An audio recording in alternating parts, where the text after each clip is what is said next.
Boa noite, Educação e Debate no ar, essa parceria do CMP Sindicato com a TV Câmara, onde você fica sabendo muitas informações sobre o magistério municipal aqui. A gente traz sempre muitas informações das escolas e o nosso objetivo aqui com o Escola em Foco é trazer as escolas municipais aqui para o programa para que você fique sabendo das atividades do programa, do que acontece na cidade aqui no programa Educação e Debate. E hoje a gente vai estar falando mais especificamente sobre a Escola Municipal de Ensino Fundamental Fredolino Chimango, essa escola que tem uma história grande aqui no município e é sobre ela que a gente vai falar hoje. Nós estamos recebendo aqui no programa a diretora do Fredolino Chimango, Franciele Meuranza. Franciele, seja muito bem-vinda. Boa noite, é uma satisfação estar aqui.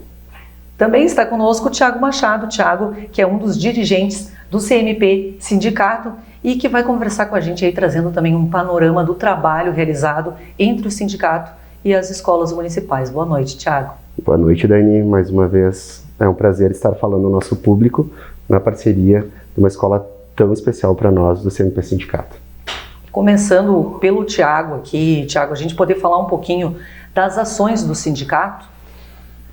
Podemos abordar um pouquinho aí a relação que é trabalhado com o Fredolino Chimango, mas mais especificamente assim, hoje, no momento, as atividades que o sindicato está desenvolvendo e está chegando aí o momento de pré-congresso também, vamos atualizar os nossos espectadores desse trabalho. Dani, virada a chave das negociações do dissídio, né, normalmente que toma uma grande atenção nossa é a formação, o congresso dos professores municipais, onde a gente tem a oportunidade de reunir os 1.300 professores no mesmo espaço. Mas antes de chegar no congresso, onde culminam as discussões que estão sendo propostas naquele ano, nós temos as atividades do pré-congresso, né? Nesse caso especificamente, todos os anos, na verdade, ocorrem, esse ano já está ocorrendo, as escolas já receberam o formulário, onde eles têm um material em que eles estão promovendo uma discussão, vão construir algumas ideias e enviar para o sindicato, e no dia 19 nós vamos ter o pré-congresso sendo realizado daí presencialmente na sede do sindicato, com uma fala da nossa vereadora, a professora Regina. E o objetivo já é trabalhar um pouco o tema e abordar o que vai acontecer no congresso? Sim, com certeza. Esse ano a gente trouxe a questão, propondo um debate com relação à educação versus poder, né? Poder e democracia, na verdade, né? Tendo a ação docente como foco e também debatendo bastante a questão da gestão democrática, né? Que é um princípio constante na nossa Constituição Federal e na LDB, e esse ano é um ano eleitoral, né? Nós temos eleições para sindicatos, CMP Simpasta, nós temos eleições para a equipe diretiva, nós temos eleições para o Poder Executivo, para o Poder Legislativo Municipal. Então, nunca é demais a gente exercitar esse debate sobre a democracia, né? Então, dia 19, as professoras já inscritas aí, né, para participar desse pré-congresso. Então, vamos conversar aqui com a professora Franciele, diretora da Escola Fredolino Chimango. Franciele, a presença dessa escola como um todo pega toda aquela área do bairro Integração, mas especificamente no bairro Jaboticabal. A abrangência que a escola tem com a comunidade é muito grande, né? Vamos falar um pouquinho dessa história, do envolvimento da escola com a comunidade. Certamente, Dani. A escola chega a ser um ponto de referência do bairro, né? Do Jaboticabal. O bairro, ele é localizado praticamente no final do perímetro urbano. Então, é quase que uma zona rural. E aí, muito afastado do centro, e existem poucas atividades no bairro. O centro mesmo é a escola. Então, tudo passa pela escola e tudo acontece na escola. É um bairro que está em expansão devido ao maior número de casas, principalmente ao redor da escola. O bairro cresce muito a cada dia, mas a gente percebe assim que a referência deles ainda é sim a escola. Tem mercados, tem mais uma escola de educação infantil, tem a nossa escola que é de ensino fundamental, tem farmácias, tem fruteiras, mas a escola é o centro. Quantos alunos, quantas crianças são atendidas hoje? No Fredolino Chimango hoje nós contamos com mais ou menos 350 alunos. Nos 2 turnos, de 1º a 9º ano. Nos anos iniciais, que é de 1º a 5º, nós temos 2 turmas de cada e nós temos demanda para ter mais alunos. A gente só não tem mais alunos porque nossa escola não comporta, nós não temos sala suficiente. Então chega a ter crianças que moram ao lado da escola que pegam um transporte para ir para uma escola lá em outro bairro, porque na nossa escola não tem mais vaga. Isso é importante fazer um parênteses, Fran. Isso. Até porque na escola Fredolino, vamos dizer assim, é o meu chão também de escola atualmente, né? Porque eu acabo conciliando as atividades da direção do CMP Sindicato e da docência, né? Já visto que a gente não conseguiu a liberação junto ao executivo para estender a licença para mandato classista nessas últimas 20 horas que eu fui concursado. O Fredolino, ele está numa comunidade de fato muito carente da nossa cidade, né? Mas são pessoas muito trabalhadoras, muito queridas, enfim, e ele tem uma especificidade. Eu conhecendo praticamente todas as escolas da rede, eu acho que o Fredolino, ele tem um privilégio, Fran, por estar também numa área de zoneamento quase rural, né, enfim, poucas escolas têm espaço físico de área que o Fredolino tem, ou seja, no Fredolino o problema não é a área para se construir. Não, né? terreno tem. Exato, e eu acho que seria muito interessante. É uma comunidade que demanda um olhar bem específico mesmo, por conta da vulnerabilidade social, a falta de espaços públicos de socialização ali é notório, né? Infelizmente não tem praças, né? Não tem lugares de lazer. Exato. Acaba que a escola ainda não foi fechada totalmente e as famílias no final de semana passam a tomar chimarrão, a sentar na pracinha da escola. Mas não é um local também apropriado, porque não tem bancos para todo mundo, né? Tem a pracinha. E quando fala de estrutura, passou aí nesses anos todos por muitas transformações. A escola vai estar com quantos anos? Ela vai fazer no dia 5 de julho 42 anos. Ela foi fundada em 1982 e sim, ela era menor e ela foi ampliada ao longo dos anos. Foram construindo mais prédios, inclusive o ginásio, que quando ela foi fundada não tinha ginásio. Aí logo após alguns anos foi construído o ginásio e agora nós estamos em conversa constante com a secretaria para que a escola seja ampliada e seja construída no mínimo mais 3 salas de aula. Porque como o professor Thiago fala, pátio nós temos, né? Terreno nós temos. E já tem um pré-projeto elaborado, então só falta mesmo o financeiro, né? Contamos então com o apoio ali do poder público, né? Isso. A gente sabe que dinheiro não falta e é muito especial para aquela comunidade e aquela escola. E justamente quero tocar nesse ponto da importância para a comunidade da MF Fredolino Chimango, pensando nos trabalhos que estão sendo desenvolvidos do ano passado para cá, que envolvem a comunidade. São trabalhos desenvolvidos na escola que a gente tem que pensar que não são atividades para os alunos. São atividades que vêm sendo feitas para aproximar a comunidade, né, professora? Sem dúvida, sem dúvida. O nosso principal projeto, o projeto que norteia os nossos trabalhos é o projeto Aqui da Horta, que é o projeto onde nós temos a horta na escola e o nosso principal objetivo, além de, claro, trazer uma alimentação saudável, ensinar eles a cultivar, é também estimular que as famílias tenham suas próprias hortas em casa.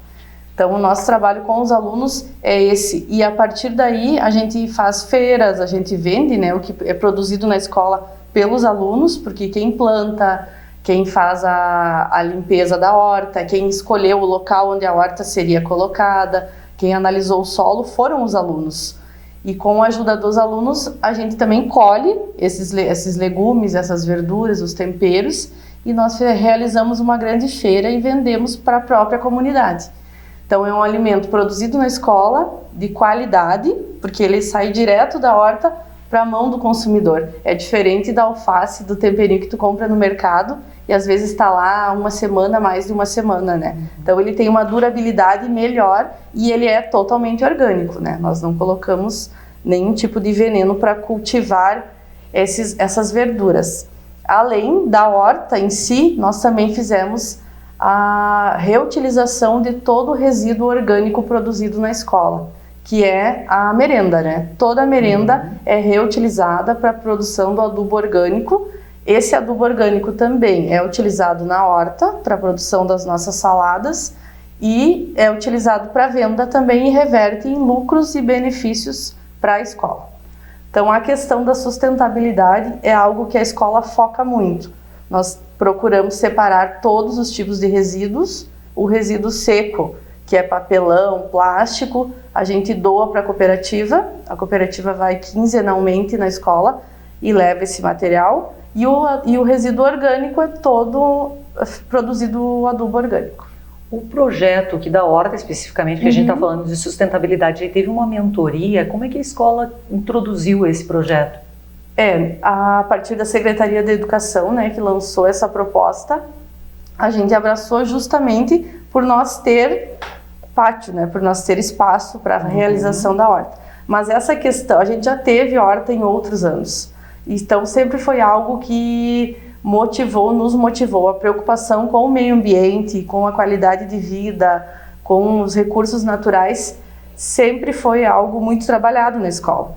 Então esse projeto veio para unir, né, a nossa ideia com o da secretaria. Até por conta dessa especificidade, né, da escola estar próximo do perímetro rural, acho que tem uma maior significância, né, para aquela comunidade, para aqueles alunos, faz parte da realidade deles, né, diferente se fosse, por exemplo, no centro da cidade. E se a gente for analisar assim, o papel, como nós estávamos falando no começo aqui da nossa conversa, o papel que a escola tem com a comunidade, Thiago, e quando a gente fala em resíduos, em você trabalhar uma horta, a gente está falando de sustentabilidade e é um tema muito importante para o momento. Como trabalhar isso com as crianças, como trabalhar isso com as famílias daquela comunidade, que muitas vezes não têm o acesso para entender como é que você vai cuidar do meio ambiente. E esse é uma sementinha, né, Pro? Com certeza, é mas um trabalho que com de certeza formiguinha. Tem um impacto que não é só da escola, né? É um impacto para toda a comunidade. Eu vou fazer essa pergunta mais para o Thiago aí também, pensando enquanto sindicato, o papel que a escola tem, né? A importância para todos que nos assistem, para a comunidade em geral entender que o trabalho feito por aqueles professores naquela escola municipal, ele não é só o ensinar o beabá, como a gente fala, né? Tem uma importância muito grande, um impacto com esses professores na comunidade. Sim, não, e é importante também fazer o paralelo, a gente sempre discute isso, né? Todos os espaços, vamos dizer assim, são espaços de conhecimento. O ser humano ele tem a capacidade de aprender na relação familiar, na relação de amizades, na relação profissional, enfim.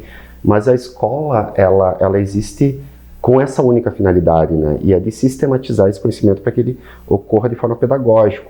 Quando a Fran fala que está sendo implementado um projeto, né, lá na escola referente ao que da horta, ele tem toda umas outras questões por detrás. A transversalidade, por exemplo, no aspecto pedagógico, outras disciplinas começam a trabalhar isso, pode trabalhar do ponto de vista matemático, pode trabalhar do ponto de vista geográfico, e pode sim pegar isso que tu traz. Inclusive eu trabalho história, por exemplo, mas não tem como passar pelo mês de abril e maio no Rio Grande do Sul sem falar, por exemplo, dos impactos ambientais das mudanças climáticas, né?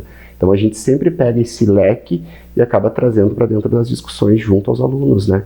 E na expectativa também que eles reforcem isso na comunidade, né? Para ampliar essas discussões. Tiago, a gente vai continuar falando um pouquinho sobre esse impacto aí da escola com a comunidade. A gente só vai fazer um intervalinho, em seguidinha a gente volta aqui com mais educação e debate.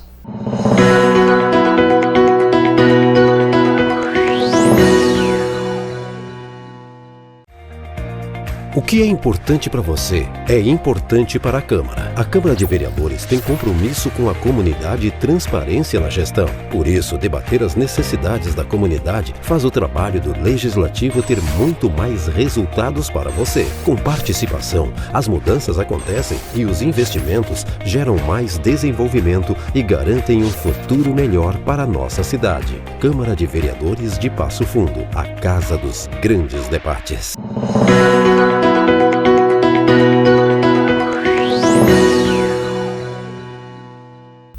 Voltando para mais um bloquinho aqui da Educação e Debate com a Escola em Foco. E hoje o nosso foco é a Escola de Ensino Fundamental Fredolino Chimango aqui de Passo Fundo. Está conosco a diretora, a professora Franciele Mioranza, também o Thiago Machado, da direção do CMP Sindicato, que tem esse programa aqui para atualizar você sobre o magistério municipal. No bloco seguinte a gente vinha falando sobre a importância dos projetos que saem da escola e atingem a comunidade de forma positiva, né, Thiago? Nós estávamos falando do Que da Horta, que é um projeto de sustentabilidade muito importante, exemplo para o município da escola, mas as outras atividades, que envolvem essa comunidade, por isso que tem que se pensar na valorização da escola com relação à comunidade? O grande desafio da nossa escola é fazer com que as famílias participem ativamente da vida escolar dos filhos, né? Então a gente procura sempre envolver eles e trazer eles para dentro da escola. Além do projeto Ki da Horta, a escola também participa do projeto ProERD, que é um projeto da Brigada Militar que tem o combate ao uso de drogas, né? Então esse projeto ele é muito forte e importante na nossa comunidade. E também nós desenvolvemos um projeto que é o projeto anti-bullying, que é algo muito forte nas escolas, e lá não seria diferente, lá também, né? Então a gente está desenvolvendo esse projeto com a ajuda também das famílias. E de necessidades pro Franciele, claro que a gente já falou de estrutura, falou em ter a possibilidade aí de ter um aumento, porque tem a demanda para mais alunos. Mas outras demandas da escola, como é que a escola, como é que vem sendo encarado assim todo o trabalho desenvolvido, talvez nos últimos 10 anos da escola, e as demandas do momento? Outro grande desafio nosso é manter os recursos financeiros e ter recursos financeiros, né? Porque, claro, a gente não paga água, não paga luz, não paga internet, é tudo pago pela prefeitura ou pelo governo federal. Mas a gente precisa de outras coisas além disso. A escola ela não tem biblioteca, por não ter sala de aula. Então a gente não tem biblioteca, o que seria fundamental para desenvolver, né, o gosto pela leitura. Nós também não temos sala maker, que pelo que eu sei, professor Tiago, todas as escolas municipais têm. Sim. Uma ou duas, a minha é uma das que não tem, por não ter espaço, não ter sala de aula também. E sala de aula, porque o refeitório foi dividido para que a gente fizesse uma sala de aula para atender os alunos. Então, o nosso maior desafio é realmente a infraestrutura e manter a escola, porque a escola é velha, né? Então, ela está sempre demandando de manutenção. Se me permite, Fran, continuar nesse assunto que tu trata, a escola foi construída, se bem me recordo, conversando com a Proadri e outros professores, foi inclusive um estilo de mutirão do Exército. Na época, o Exército ainda estava em Passo Fundo, né? Ela é uma escola que é difícil tu encontrar um perfil semelhante àquela escola. Tu vê que ela é única, né? Então, tu vê as especificidades.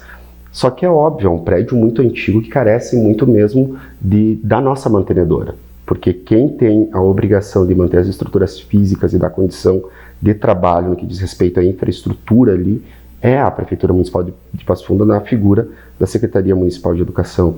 E eu tenho certeza que, tendo vontade, dá para fazer um trabalho muito bacana mesmo. Quando a Fran fala da falta da biblioteca, isso machuca demais. Eu me recordo, por exemplo, eu estava compartilhando aqui contigo, Fran, acho que eu não tinha falado dessa experiência, uma aluna do 6º ano, a Maria, senta bem na frente. Ela gosta muito das aulas de história, ela é muito curiosa, ela sempre pergunta para mim. E lá pelas tantas ela me dizia, nossa, professor, como é que tu sabe tanto, né? Como é que tu consegue ter tantas informações? Eu falei, Maria, que quando eu tinha idade de você estava numa escola a tempo integral, e quando acabou o tempo integral, no turno inverso da minha aula eu sempre ia na biblioteca. E era meu passatempo favorito ficar lendo jornal, revista, enciclopédia, enfim, ficar decorando às vezes informações que pareciam ser inúteis, mas que ajudavam a exercitar o cérebro. E ela falou que ela queria, né? Mas a escola não tem biblioteca. Poxa, e uma criança que quer estar na biblioteca ocupada, estar dentro da escola, e a escola não consegue oferecer, é muito complicado. A gente traz outro paralelo, que nem a Fran disse. A escola tem muita dificuldade do ponto de vista financeiro. A gente sabe que as escolas, muitas vezes, elas fazem suas festividades, o Fredolino lá fazem atividades para arrecadar fundos, mas nós estamos falando de uma das comunidades mais periféricas, mais pobres de Passo Fundo. Muitas vezes aquelas famílias não têm para se manter, como é que elas vão ficar auxiliando a escola, quer seja para ter uma verba para ficar mantendo ali de forma ordinária o dia a dia, trocando uma porta, que é o que a Secretaria Municipal de Educação muitas vezes não consegue oferecer, né? Se a gente não olhar com carinho para essas escolas, fica complicado. Como é que se faz, por exemplo, uma viagem de formatura para o 9º ano, uma festa de formatura? Uma coisa é uma escola que está inserida num bairro de classe média, que tem empresários próximos que ajudam, né? O Fredolino, ele está, como a gente falou, lá no final da cidade. Se não tiver um olhar especial, fica muito difícil. A equipe de professores pega junto, a comunidade, eu sou testemunha, ela adora a escola, os alunos que se formam sempre voltam para lá para dar um abraço, conversar um pouco, né, com os antigos professores, mas de fato, precisa um olhar especial para essas escolas, né? A gente fala, por exemplo, outro dia teve o Guaraci aqui, né, que tem uma realidade muito parecida, né? Precisamos desse apoio do nosso poder público, com certeza. E agora eu vou tocar um pouquinho na história aí da escola, só para a gente poder também levantar o nome. O Thiago estava falando do início da escola, né? Você chamou atenção para o nome dela, ela tem uma relevância no município. Para você de casa aí ficar sabendo também, né? Fredolino Chimango, ele tem o reconhecimento do nome realmente, por isso que a gente tem que falar em educação e história, para que a cidade entenda também o nome que é levado para essa escola, né? Ele foi um pracinha, Passo Fundense, que combateu na Segunda Guerra Mundial, e claro, Passo Fundo homenageia ele com a escola, também com um centro esportivo aqui, né? E o Thiago estava falando aí sobre a questão de não ter a biblioteca, de como é que tu informa tudo isso para a criança, para poder entregar isso para ela, né? Se ela não tem uma leitura efetiva, ela não consegue ter esse recurso da história ali sendo contada por muitos livros, né? A gente tem a biblioteca itinerante, né? Nós temos um carrinho com livros e nós levamos até as salas. Mas não é a mesma coisa de tu ter um espaço aconchegante, acolhedor, onde você vai lá, escolhe o livro, senta, né, numa almofada, numa cadeira. Então, a gente, graças a Deus, a equipe de professores e da equipe diretiva é muito envolvida, como o Thiago fala, né? Nós que doamos para os alunos, né? Nós que ajudamos os alunos, porque realmente cobrar deles é difícil, né? Não tem, eles não têm. Então, os professores estão sempre fazendo doações de roupas, de calçados, de alimentos. As famílias, elas reconhecem a escola muito como uma assistência social. Eu, principalmente, assim, elas vêm até mim para me pedir muitas coisas. Porque, como eu te disse, né, a escola é muito referência. E aí a gente procura ajudar, daí a gente pede ajuda para os professores. Aqui a gente tem um exemplo do porquê que a gente critica tanto a questão da meritocracia e, em parte, também da gamificação. Porque se a gente tratar situações desiguais da mesma forma, a gente vai manter a desigualdade ou vai acentuar a desigualdade. Escolas que estão inseridas em realidades mais periféricas, mais vulneráveis, elas têm que ter um olhar mais acolhedor e com mais verba, né? E não o contrário. Muitas vezes, quando a gente seleciona por números quantitativos, enfim, ela vai sempre demonstrar essa desigualdade social e vai ser acrescida. Aquela comunidade, ela precisa sim de um olhar especial. E nós temos esse diferencial, que a gente já se referido anteriormente, diferente de muitas escolas que não tem espaço físico para serem ampliados, ali tem, para se fazer uma coisa muito bacana mesmo. E analisando o volume da comunidade ali, poxa, a gente fala do bairro Integração, né? Você estava falando antes da demanda que existe, mas consegue ter por cima, assim, um número dessa demanda aí, de quando os alunos necessitam ser inseridos ali na Fredolino Chimango? Números realmente eu não tenho, mas eu sei que eu tenho fila de espera em algumas turmas. Já tem fila? Já tem fila de espera, não tem vaga, né? E eu já tenho 2 turmas de cada. E eu só não tenho mais turma porque não tem sala. Thiago, quando a gente fala dessa importância de utilizar o turno inverso da aula desses alunos, você mencionou o CIEP, há uma perspectiva do Fredolino Chimango, ou também aí que daqui a um pouco o CMP já está por dentro, de atividades que vão acontecer em tempo integral nas escolas? Sim, né? O turno integral da escola é uma bandeira nossa, né? Do Sindicato dos Professores Municipais.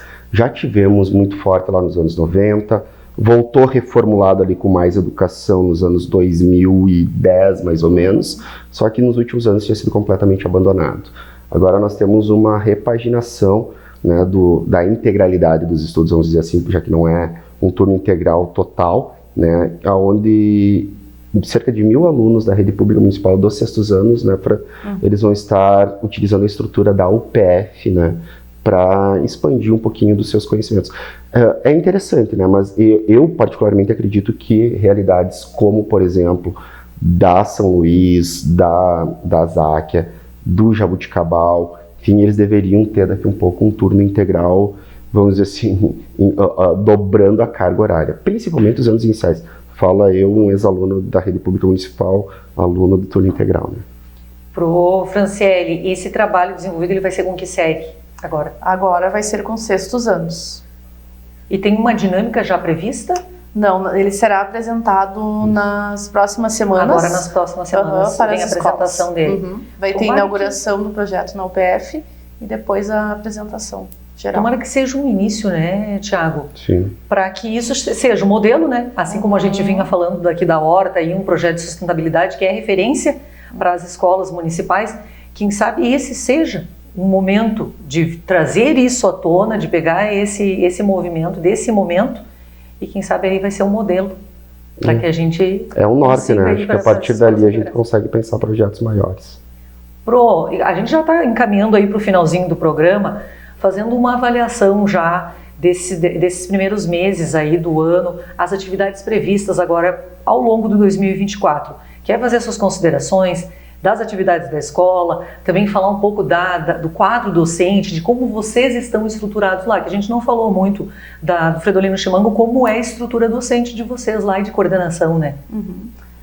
A minha equipe diretiva, então, a minha vice-diretora é a antiga diretora, ela foi a diretora anterior a mim, é a professora Adriana Kiss, ela é vice-diretora e coordenadora dos anos finais. A professora Graciele é a coordenadora dos anos iniciais e também professora da sala de recursos. Acho importante frisar que a escola conta com mais de 26 alunos incluídos e todos esses alunos participam, frequentam regularmente, semanalmente, né, a sala de recursos. Então eles recebem, né, um olhar diferenciado, eles frequentam a sala de recursos. A minha orientadora educacional, professora Estela, e a secretária, a Adaísa, funcionária Adaísa. A escola conta com cerca de 25 professores, 7 funcionários, 2 monitoras e um colaborador, que é um PAC, que ele é do programa das Sencas, né? E a gente vem desenvolvendo os projetos, né, desde o início do ano, e eu percebo que a escola está em desenvolvimento também, né? Os desafios foram muito grandes, nós começamos o ano letivo com falta de professores, mas agora eu posso afirmar que o quadro está completo, então o horário está organizado e nós estamos atendendo regularmente todos os nossos alunos. E claro que o CMP Sindicato fica nesse acompanhamento junto com vocês ao longo do ano, para tudo que puder trazer de melhoria, né, Tiago, para as escolas, e esse também é o objetivo do Educação em Debate, que a gente está chegando no finalzinho. Nós vamos dar sequência ainda nos próximos meses, sempre uma vez por mês a gente traz essa conversa, esse debate aqui no Escola em Foco, justamente para apresentar esses trabalhos e convidar você, comunidade, para se integrar junto com as escolas municipais também. Fica sabendo das demandas aqui também, quem sabe você pode se juntar aí com as escolas, né? Eu agradeço aqui a presença da Franciele Mioranzi, diretora da MF Fredolino Chimango, também o Tiago Machado, dirigente do CMP Sindicato, que tem essa parceria aqui com a TV Câmara para a gente falar sobre educação e sobre melhorias para o nosso município. Obrigado, Dani. Obrigado, Fran. Foi um prazer. O Educação em Debate vai ficando por aqui. Em breve você acompanha mais um Escola em Foco aqui na TV Câmara. Uma boa noite.